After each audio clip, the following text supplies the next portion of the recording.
వస్తున్నా బయట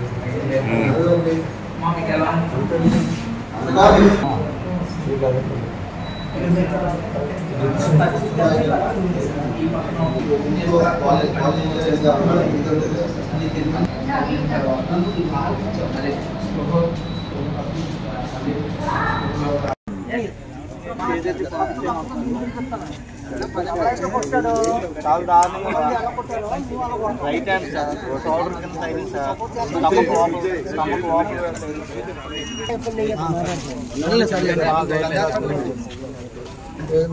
స్టమక్ నా పేరు సుందర్ కుమార్ సార్. వైజాగ్ నుంచి మేము విజయనగరం వెళ్తుండగా టోల్ గేట్లో ఒక 10 minutes లేట్ అయిందని సైడ్ నుంచి కొద్ది ముందు పాస్ అయ్యి బండి ఆపాం. ఈ లోపు అతను వచ్చి ఫోటో తీశారు. ఫోటో ఎందుకు తీశారని మా డ్రైవర్ ఒక సురేష్ దిగి ఎందుకు తీశారు, ఫాస్ట్గా కట్ అయింది కదా ఎందుకు ఫోటోలు తీస్తున్నారో అని అడిగారు. అడిగితే వాళ్ళు ఇష్టాసారంగా పుష్పరంగా మాట్లాడారు. అలా మాట్లాడడం కరెక్ట్ కదా, డ్రైవర్లు అన్న వాళ్ళు నీట్గా మేము దిగి వచ్చి మర్యాదగా మీకు మాట్లాడాలి, దానికి తగ్గ మర్యాదగా మాట్లాడాలి. ఈ లోపు వచ్చి నీకు మర్యాద ఇచ్చేయని హ్యాండ్లింగ్ చేసుకున్నారు. తర్వాత మమ్మల్ని హ్యాండ్లింగ్ చేసుకుంటున్నారని మేము ఒక హ్యాండ్లింగ్ చేసుకున్నాం. ఈలోపు కూర్చొని పక్కకు వస్తుండగా వెనకాల నుంచి రాడ్లు కర్రలు తీసుకొని మా బుర్రల మీద కొట్టి నా మెడలో చైన్, నా ఫోను వీడియోలు తీస్తున్నానని తీసుకొని కొడిస్తారు. నా ఫోన్ పట్టుకెళ్ళి ఫోన్ అడిగితే నువ్వు నచ్చినోడు చేసుకో, చైన్ కానీ ఫోన్ కానీ ఏంటి చేయలేరు, ఇక్కడి నుంచి మీరు కదలలేరు, మీరు ఇక్కడి నుంచి కదిలితే మీరు బతుకుంటారు లేకపోతే చస్తారని. అయినా మేము చచ్చినా పర్లేదు, మేము ఇక్కడి నుంచి కదలం, మా ప్రాబ్లం మేము క్లియర్ చేసుకొని వెళ్తామని చెప్పిన ఇంకో ఊరందరినీ తీసుకొచ్చి ఈయనకి 6 కుట్లు పడ్డాయండి సార్ తలకి. జొన్న టోల్గేట్ అండి.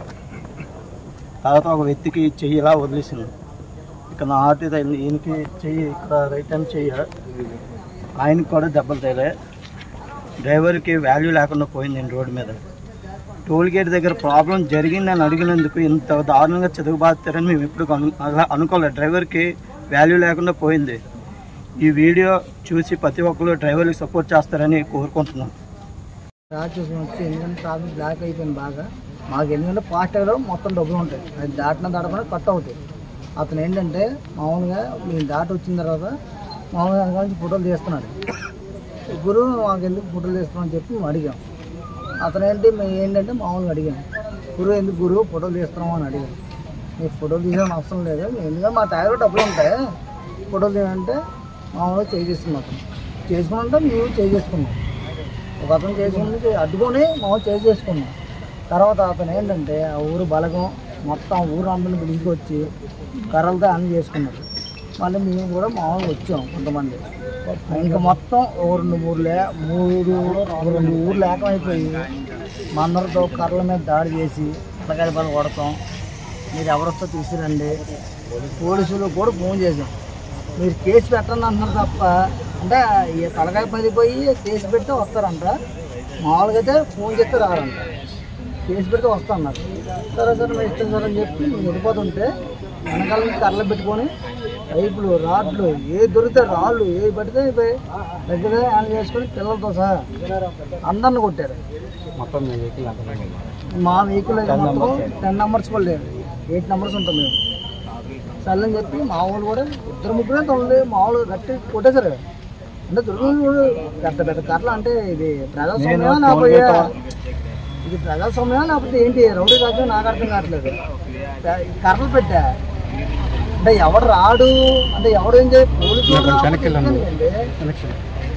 అడిగిన దానికి ప్రశ్నించినందుకు రాడ్లు కర్రలు ఎక్కడ ఏంటి. ఆనాడు హాస్పిటల్లో ఒక అతను ఉన్నాడు, అంటే ఇక చచ్చిపోతే కోలా ఆడ ఫ్యామిలీ పోషించండి.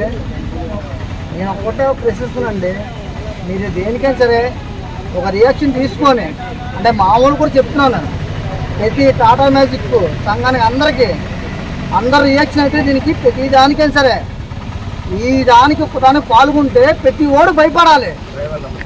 డ్రైవర్లు అందరికీ ఎవరైనా సరే దేనికైనా సరే ఇలా గెలిగితే ఏ జోలికి వస్తే అలా ఉండిద్దని భయపడాలి. అది